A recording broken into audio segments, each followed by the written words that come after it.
clients. So to go into more detail, please help me welcome up Callie Lowry, Program Administrator. Good morning, everybody. We're here to announce bold action on behalf of our Kern County neighbors today, because when the government shuts down, hunger doesn't. Families still need to eat, children still need healthy food, and our community still depends on the safety nets that keep food on the table. Many of our neighbors who serve in federal agencies, from TSA and postal workers to Social Security Administration staff, have now gone without 2 paychecks. These are the same people who keep our communities running, and right now they need a little support for themselves. So to support them, we've established dedicated service hours here at Cottonwood Commons at the food bank, specifically for furloughed or unpaid federal employees. These times are set aside to ensure that they can access groceries and fresh produce in a calm, welcoming environment without added stress or stigma. We want them to know that they're part of this community too, and we're here to help them until their paychecks resume. The shutdown has caused real concern, especially for the 110,000 households in Kern County who rely on CalFresh, California's version of SNAP. Across the state, CalFresh benefits are depleted, and families who count on the monthly support are suddenly unsure how they'll buy groceries today. And when that happens, the impact is immediate and visible. The moment CalFresh dollars stop circulating, grocery budgets disappear overnight, and food banks see the surge. We're already seeing an increase in people turning to us and our agency partners for help. This morning, I just got done convening an emergency meeting with all of our agency partners, and they're already sharing stories about how the effects are being lived out on a daily basis around our county. So here's what we're doing. We're expanding our CalFresh distribution support across our network to bridge the gap while benefits are disrupted. And this is going to include additional food distribution, emergency boxes, and extended hours. We're also launching a series of CalFresh recipient targeted distributions that will begin this Monday in Bakersfield and continue across the county. These are designed to make sure families directly affected by the benefit interruption have consistent, easy access to nutritious food. Details on the times and locations are being solidified literally as we speak, and they can be found at a website that was created, which is capk.org/shutdown. Make sure to check the website often to get up-to-the-minute changing information. I want to make sure that we all understand the gravity and the critical nature of where we're at with CalFresh today. When CalFresh stops, everything changes. For every single meal that we can provide here at the food bank, CalFresh can provide 9 meals. That's the scale that we're talking about. It's not just a number, it's grocery carts that don't get filled, kitchens that stay quiet, and parents who have to make impossible choices. So with the shutdown, that support is gone for now, and families are already feeling it. Our food bank will do everything that we can. We'll stretch every donation, every volunteer hour, and every pound of food. But the truth is, we cannot replace what CalFresh provides. CalFresh brings millions of dollars into our local food economy every month. Money that helps families, supports small markets, and keeps food on tables. And without it, the pressure on our existing emergency food network becomes enormous and unsustainable. But during that time, we'll keep showing up, because that's what our community deserves. But we also have to be honest. This is a national program with local consequences. And when it stops, neighbors here in Kern County are the ones who go without. So here at the CAPK Food Bank, we'll keep doing what we always do in moments like this. We'll show up. We'll move fast. We'll stay flexible, and we'll keep food flowing where it's needed the most. We couldn't do this work without our partners. Over the last 2 weeks, as Jeremy mentioned, there's been an incredible coordination among city, county, and state leaders, community organizations, private companies, many of you who are in this room, all working towards a common goal to make sure that people have access to food during this uncertain time. You remind us that the strength of our community isn't measured by what shuts down, but by what keeps going.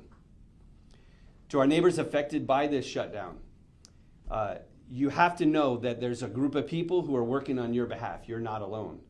You can visit capk.org/shutdown or call 211 to find out the latest distribution information, including where these CalFresh replacement support distributions are available. So we're here to help you navigate this one step at a time. Look, we've been here before. This isn't new. And we'll be here again tomorrow, and we'll be here after this is over, because that's the work of what we do, because feeding our neighbors is not something that we can pause for. Our community deserves consistency and dignity and care, no matter what's happening in Washington. So with that, I want to share some of the logistics and some of the details of our response plan.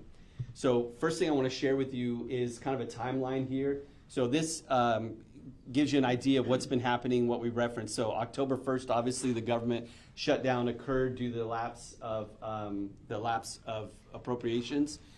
On October 20th, CDSS sent out an all-county letter, 2575, informing us about the potential of the lack of CalFresh being replenished for the month of November. We immediately convened a Kern County specific task force to begin the conversation around how we would respond. On October 23rd, that was the deadline. That was the date in which the shutdown had to be over before it was going to have an impact. That date came and went. So we understood that we needed to mobilize very quickly from that point. On October 24th, we had our second Kern County Task Force meeting. On October 25th, that was the first Saturday that we made our pantry open for federal workers and began actually accepting several families to receive support here at the food bank who were going without paychecks, federal workers. And then October 28th, which was yesterday, we had our third Kern County Task Force meeting, as well as we launched the capk.org/shutdown website. And then today, I had October 29th, I had our emergency agency partner meeting with our existing network of agency partners, churches, community groups, schools, organizations that do this work throughout our county every single week, every single month.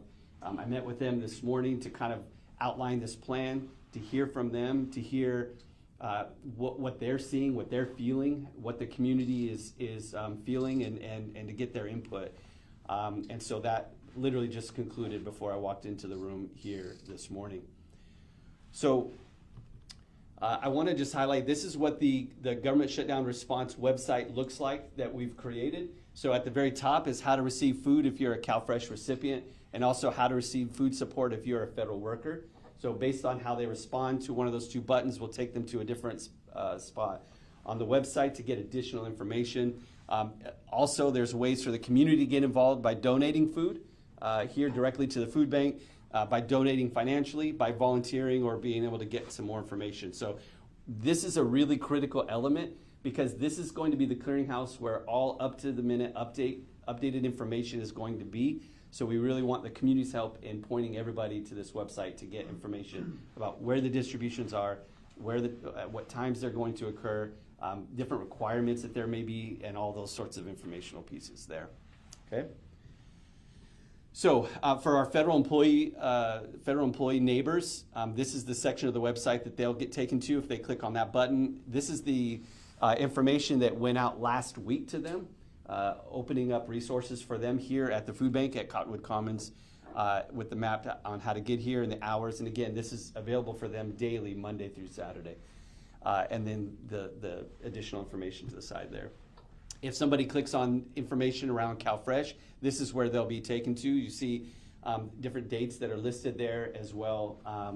And so people in the regions around those distribution spots will be able to understand where these additional resources will be made available to them. Okay, I'm going to pause and see if there's any questions that anybody has around this or anything else that we've talked about this morning. Sir? Given existing resources, how sustainable in terms of time is this? How long can this go on, this level of service you're talking about? Yeah. So I want to back up and just say that because of the expansion to our food bank that we were able to have here recently, we were able to house additional resources that is enabling us to respond in this moment. A lot of food banks run real lean. They push things out as quickly as they get it. And we do as well, but we actually keep a reserve of resources on. And so the resources that are going to be used for this CalFresh distribution are essentially TFAP resources that would normally have gone out maybe in the month of December or into January. But we're going to tap into those during the month of November ahead of time. And then we have some funding sources that we're going to use to make purchases to backfill what we're using in November that should have been used later in December and January. So, and that's because we keep supplies on hand here for a reserve for this purpose. To answer your question a little more straightforward, the shutdown needs to end within the next few weeks. It needs to end within the next few weeks. If it doesn't, then our ability to sustainably provide additional resources will be impacted. It won't be exhausted. We will always have food to provide to our neighbors. I want to make sure you understand that. It will be impacted. We won't be able to step up with additional resources like we are today. It's a great question, ma'am. Just want to, if the shutdown does not end in 2 weeks, what will happen? Yeah. So as I mentioned, we're going to be utilizing existing funding that we have to backfill what we are forwarding today. And that funding, we're looking at spending a significant amount of money to do that. We're looking at spending money in order to provide not only canned, shelf-stable items, but fresh produce and frozen, meat proteins and things like that. And those are expensive. And so we're going to be exhausting our budget that was designed for us to kind of use incrementally for the normal households that we support on a monthly basis through the month of April. We're surging it all right now so that we can meet this moment. So you would exhaust everything within a month for what you have planned out until April? In terms of funding for one element of what we do. Now, we're going to continue to get USDA TFAP loads in. We're going to continue to get donations from stores in. So our existing network, because what would be helpful to understand is that on a regular basis, we serve 50,000 households every single month. This food bank supports and sustains 50,000 Kern County households every month. So put the numbers in context. There's 110,000 CalFresh cases in Kern County. So even if all 50,000 of the folks, the families that we serve right now were signed up with CalFresh, that would still mean that there would be 60,000 households that don't access anything from the food bank currently who are now in a position of needing to have access to additional resources. Now, we know that the number is actually not that high because not all of that 50,000 we support are signed up through CalFresh. But even taking into consideration if they were, you can see that it's a significant amount of families that are in a position of needing additional support today. So we're doing our best to put our best foot forward to be able to support as many of those families as we can, and that requires us to make significant, bold actions. And we're confident that if the shutdown ends within the next couple of weeks, we can continue to sustain that network of supporting those 50,000 families ongoing without interruption. If it lasts into December, then there's going to be cascading impacts that will have some impact there, our existing network. I can't misrepresent that. It will have an impact. But we will continue every single day to put forth every single resource that we have to serve our neighbors. I want to commend your leadership in Yeah. this moment. Yeah. Ma'am. Is there something the county or the public can do right now to help you? Well, I will tell you that the county staff have stepped up greatly in this moment and been a really, really significant part of this task force work behind the scenes, including your staff. I'm aware of that. And others. Fabulous. Yeah, and so one of the main things is helping I would say the number one reason why we're doing this is to try to point people who have never had to access the food bank network before to these special distributions that are focused for them. And the reason why is because if they go to a normal distribution site that is one of our normal distribution sites, instead of the CalFresh site that we have, then it's going to make extra stress on the existing network. So we're trying to point people that are current CalFresh recipients to some of these focused distribution sites so that we can do two things at the same time. We can continue to serve our neighbors who need our resources every month after month, but at the same time, surge the resources to the CalFresh recipients, doing two things at once. So your help in helping us get that message out to our CalFresh recipients to say, let's get to, the best we can, get to those specific sites. Does that make sense? Sir? I know the county's doing everything it can to help support you, but from my office, I'm committing, I talked to Jeremy yesterday, committing 5,000 from my office, and I believe my colleague. He just hit me up for a match, yeah, we'll match it to you, 5,000. Yeah, wonderful. We got you, Jeremy. Wonderful. All right. Well done, Chris. Okay, any other questions? One Yeah. last question, what else from the state can we be doing to help partner with CAPK? Anything else besides getting the word out, which you said, we will definitely be working on, what else could we be doing? Yeah.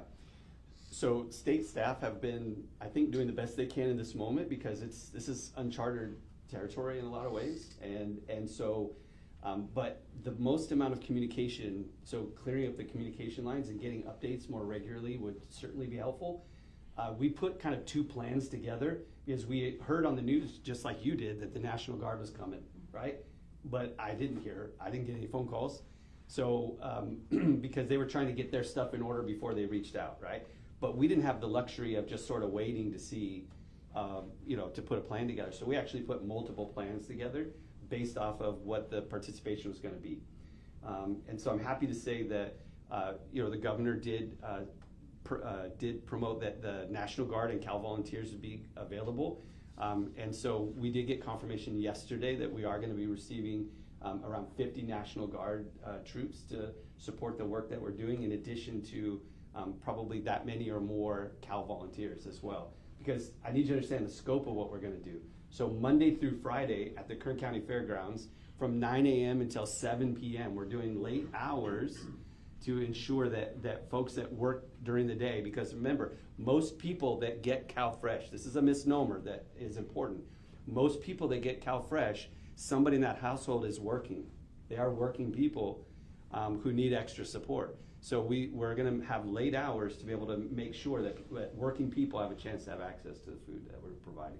So Monday through Friday at the fairgrounds, Monday through Friday, every day, Monday through Friday, and the National Guard is going to help us execute that. And then Tuesday through Friday at one of the outlying areas that is on the map that I showed you with different dates. So the first day on the 4th will be in Ridgecrest, the next day will be in Delano, the next day after that will be in Taft, the next day after that will be in Mojave. So and our goal, just to give you a kind of a reference, because some of you guys are agency partners, you've been to distributions before, you've seen the people that are in need. Most of our distribution sites serve around maybe 300 families at a time, through the course of their distribution point once a month. We're looking to serve around 3,000 families every single distribution, 3,000 families, not 300 at each one. So on Monday, 3,000, then on Tuesday, another 3,000 at Bakersfield, and then another 3,000 in Ridgecrest. So moving that to 6,000 per day. That's the scope and scale of what we're attempting to do. Sure. So the Bakersfield Trucking Association, how we can help you on the things, like if you need a volunteer or any other thing, how we can help you? Yeah, so I've been in communication with you, and I want to specifically say that the Bakersfield Trucking Association stepped up and as providing the logistics of moving, because again, our existing infrastructure here at the food bank is sufficient to support the 50,000 families that we do on a regular basis. So pulling something off like this, where we're going to need multiple truckloads of food going all over the county, requires additional support that we just don't have. So we reached out, thanks to connection from Councilwoman Carr, reached out and connected us with the Bakersfield Trucking Association, who said, we have you. We have you. So they're going to be moving the food both to the fairgrounds as well as across the county, both to Ridgecrest and Delano and everywhere in between. So thank you for that. And I'm in communication with leadership on the logistics of that. Yeah. Sir? When was the last time CAPK had to deal with a situation similar to this? Yeah, obviously I think the reference back to COVID would be the last time that something to this scale happened, where we had to surge additional resources at that time. I mean, at that point, we were serving approximately around 17, 18 million pounds a year. During COVID, that number went up to around over 30 million pounds of food. And so we're good at this. This is what we do. With the support of our partners, many of you who are in this room, we couldn't do what we do without you, but this is the moment that we are here for. And so looking back at what we learned in those times, we can do our best to put our best foot forward for our neighbors in this time as well. But that would be the last time that we had something of this nature. You may already know this, but this is the first time that CalFresh has ever not been renewed month over month. It's the first time. It's the first time since I think I read somewhere since 1890 or something like that. We're in unprecedented times, and I needed you to. One other thing I think that would be important to understand the effects of CalFresh. I mentioned to you that it's 9-to-1 in meals, right? But let's talk about numbers in a different way. The CalFresh benefit, the number, okay, for in terms of the value, is approximately $17 to $20 million a month. That's how much the benefit is in value that goes to our neighbors to be able to purchase groceries and things like that for their family. Okay, that's a significant. At our very best, what we're attempting to do is again in line with that kind of 10% of that, and that's what we're bringing forward. But it's not enough. So it's important to understand that we are not here to be able to provide. We just don't have the ability to provide $20 million worth of resources over the month of November. We don't. We're doing our best to surge the resources that we have to be able to make the best dent in that we can. But families also need to understand that when they come to these distributions, they're not going to be getting a month's worth of groceries, right? That we have to make sure that we are all understanding that. We're going to give the best that we can. We're going to give every pound that we can, but it's not going to be the equivalent of what they would normally be used to getting. Ma'am. Can you share how you'll determine eligibility for SNAP and federal employees during these distributions? That's a great question. Thank you. So at these CalFresh targeted distributions, it was very important for us to make sure that these resources were going directly to families that were impacted by the loss of the CalFresh benefit. So in order to receive these benefits and be able to ensure the efficiency of getting them to where they need to go, folks that arrive at these distributions will have to show a current CalFresh card, which is standard. I've been assured by our friends at DHS that this is a standard thing that people are used to, because if they went to the grocery store, they would have to have that card. So it's not anything new. It's not a new requirement or an added requirement or anything like that. So they'll have to show that card there, but that will ensure that all of the resources that we're putting forward go directly to those impacted.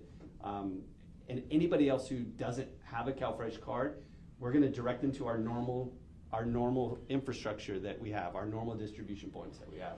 So our goal is to serve everybody because, and this is our motto here, we might not be able to serve everybody at the level that we want, but we're going to serve everybody at the level we can, because if there's food for one, there's food for two. And then on the federal side too, are you requiring that? Yes, sorry, that was the other half of the question.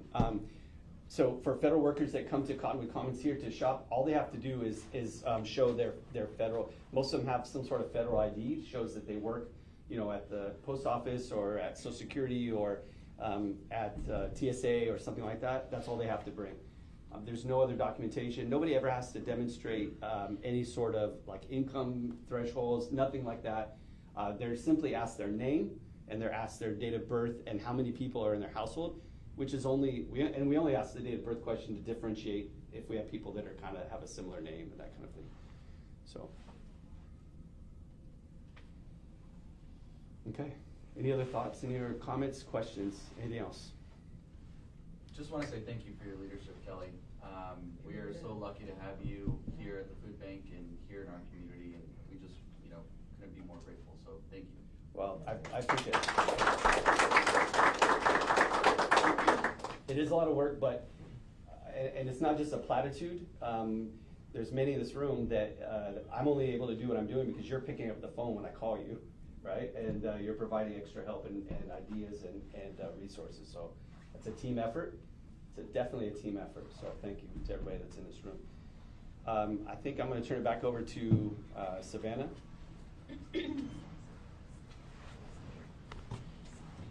Thank you, Kelly. And I want to reiterate the need for volunteers. As he mentioned, this is going to be a big uplifting to do so. So you can go to that website at capk.org/shutdown, and there is a link to register. We need individuals to help with documentation and intake, physically passing out the boxes, and then we're also going to need individuals here helping us package those boxes and getting them out in all of our outlying communities and in Central Bakersfield.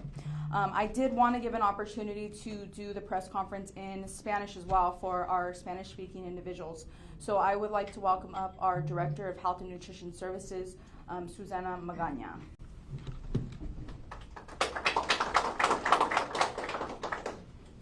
Buenos días. ¿Cuántos de ustedes me están entendiendo lo que estoy diciendo en este momento? Ok, so sí tengo varios aquí en nuestra cita.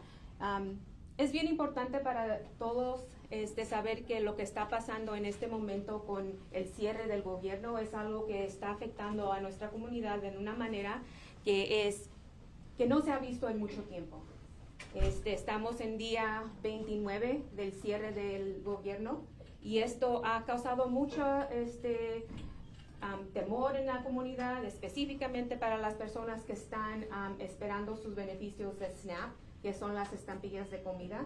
Esos beneficios no van a estar disponibles para las familias empezando noviembre 1. Entonces nosotros como Banco de Comida y CAPK tiene una red que vamos a proveer distribuciones específicamente para las personas que no van a recibir sus beneficios de SNAP, y también para las personas que son empleados del gobierno que no están recibiendo su salario en este momento. Desde que empezó el cierre del gobierno, obviamente nuestras agencias que son nuestro equipo, nuestra red que distribuye la comida, nos han indicado que ha subido el monto de gente que va a sus líneas. La semana pasada yo fui a una distribución y estábamos viendo que regularmente esa distribución estaba proveyendo comida como alrededor de 300 gentes, y ahora estaban ya casi llegando a las 500 y todavía había la línea larguísima. Entonces sí estamos viendo que los efectos del cierre del gobierno, y estamos bien conscientes que nosotros como CAPK y el Banco de Comida es donde va a ir la gente. ¿Dónde más va a ir? Entonces nosotros en colaboración con diferentes organizaciones, Kelly ha tenido la oportunidad de hacer un grupo específicamente cómo vamos a resolver este problema. Obviamente como agencia no vamos a poder resolver el problema de abrir el gobierno, pero sí vamos a ayudar a las gentes que son afectadas para poder recibir comida durante este tiempo.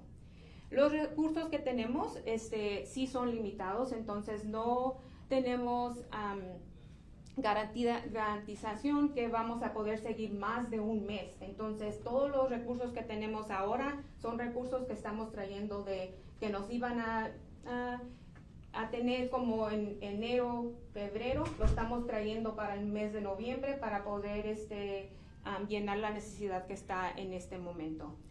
Quería pasar o repasar lo que tenía la información que puso Kelly, pero lo específico que quiero comunicar es de que sí tenemos distribuciones específicamente para personas que no están recibiendo su salario, que son personal de gobierno, y también para las personas que regularmente reciben su beneficio de SNAP. So vamos a tener distribuciones en todo el condado en el website que hicimos específicamente para este evento, que es capk.org shutdown. Es la página donde va a estar toda la información, es actualizada al momento que tenemos nueva información. Ahí la vamos a actualizar para que la gente que necesite tenga la información necesaria.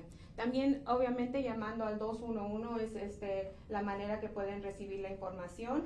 Kelly, como él estaba indicando, él está trabajando con muchas agencias, porque nosotros como CAPK no lo podemos hacer solos, entonces sí es bien importante que reconozcan que los voluntarios que tengamos, si usted quiere voluntar o hacer su voluntad con más gente, si quiere traer a su grupo para hacer cajas, podemos hacer eso también. El gobierno nos ha indicado que van a mandar a personal que va a ayudar, porque vamos a tener distribuciones todos los días empezando la próxima semana. Van a ser en diferentes lugares. Las personas que son recipientes de SNAP van a tener su tarjeta para poder recibir esa distribución.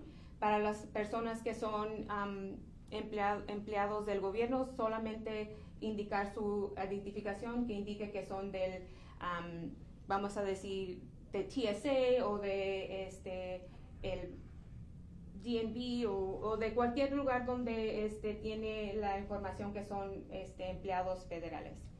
Estas distribuciones van a ser específicamente para ellos, para no impactar a todas las familias que ya reciben comida durante las distribuciones. Nosotros estamos conscientes que va a doblar el número de gentes que va a poder o necesitar la comida, entonces eso es lo que estamos tratando de ayudar a las familias específicamente afectadas por este cierre del gobierno.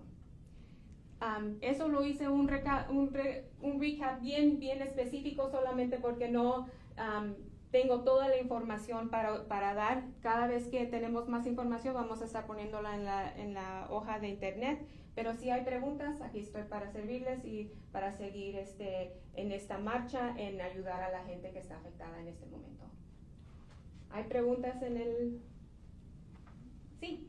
¿Qué haces la gente cuando necesitas más información? So, la información, como les digo, tenemos la hoja de internet donde va a estar la información, pero si hablan también al 211, siempre ese es el recurso más fácil para la gente a recordar y ahí pueden recibir la información. Les hacen unas cuantas preguntas y les dan la información. Si son una persona que son afectada por el shutdown o el cierre del gobierno, les van a dar específicamente las distribuciones que puede ir esa persona. Si es una persona regular que necesita comida, porque todavía tenemos a gente que necesita comida, pues van a ser referidos a las distribuciones regulares. Gracias. Thank you so much. Thank you, Susanna. So that will wrap up our press conference today. Thank you for all attending. If you have any other questions, feel free to grab any of our leadership team and we can get those questions answered. Thank you.